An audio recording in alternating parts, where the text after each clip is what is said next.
เฮลโลสบายดีทุกคนมื้อนี้ก็มีของดีมาอวดเนาะทุกคนของดีจากเมืองกาญจนบุรีเด้อทุกคนเป็นครั้งแรกเลยที่ว่าได้กินเห็ดปวกเนาะสำหรับปีนี้ก็คือเพิ่งจะได้กินเนาะทุกคนเห็ดปวกมันออกเลยก็เลยสั่งอ้ายเพิ่นก็เลยซื้อมาต้อนเนาะทุกคนแต่เสียหน้าเสียดายที่ว่าดอกมันบานไปแล้วหั่นนะเฮาก็เลยจะมาขูดตีนมันเนาะทุกคนมื้อนี้ก็คือจะแบบแกงเนาะทุกคนเฮ็ดเปลือกกับประมาณ2กิโลเนาะทุกคนดอกบานก็โลนึง300เนาะทุกคนถ้าเป็นดอกตูมก็คือสิราคาแพงกว่านี้เนาะทุกคนแล้วก็มีหน่อไม้นำเด้อที่อ้ายเพิ่นเอามาฝากเนาะขอบใจเพิ่นหลายๆนะจ้าที่เพิ่นเอาหน่อไม้มาฝากก็คือมื้ออื่นพุ่นแหละเฮาจึงสิได้ต้มเนาะทุกคนมาต่อกันเลยเนาะแล้วเฮาก็จะมาล้างเห็ดเนาะทุกคน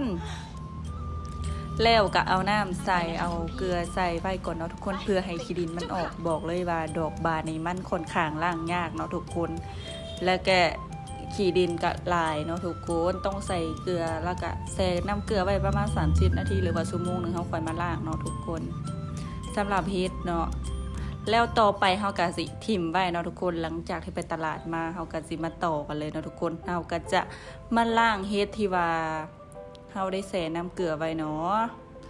บอกเลยว่าบ่ได้ง่ายเด้อทุกคนกว่าสิได้นี่ล้าง4-5น้ำก็ยังบ่ได้เนาะเพราะว่าคนข้างล้างยากแฮงแล้วก็ต้องใจเย็นขนาดทุกคน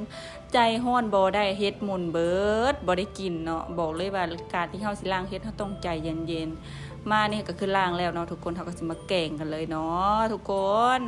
อันนี้ก็คือเป็นสิ่งที่เฮารอคอยมานานเนาะทุกคนและมื้อนี้ก็คือได้เฮาก็สิแกงครึ่งนึงเนาะทุกคนแล้วก็แบ่งไว้ครึ่งนึงเพื่อที่จะเฮ็ดเปรี้ยวเนาะมื้ออื่นเฮ็ดดองน้ำปลาเพิ่นว่าได้นี่เลยทุกคนสำหรับใครอยากกินก็คือต้องไปจัดแล้วก็ไปซื้อเลยเนาะทุกคนเพราะว่าตอนนี้เฮ็ดก็คือกำลังออกหลายแถวตลาดน่าจะมีแต่ราคาก็ค่อนข้างหนักอยู่เด้อแพงเนาะทุกคนมาเลยกับไปตลาดและสมติ้วเนาะทุกคนแล้วก็มาต่อกันต้มข้าวเบื่อใส่แล้วก็แกงเฮ็ดเนาะทุกคนน่าเสียดายที่บ่ได้ถ่ายตอนที่ว่าเฮ็ดสุกแล้วเนาะทุกคนอยากกินแห้งแล้วก็หิวเนาะทุกคนเพราะว่ามื้อนี้บ่ได้กินข้าวเบิดมื้อท่ากินแกงเฮ็ดน้ำอ้ายเพิ่นเด้ทุกคนฝากติดตามเพจหน่อยเด้อจากผลมะเกลือสีเหลืองอ่อน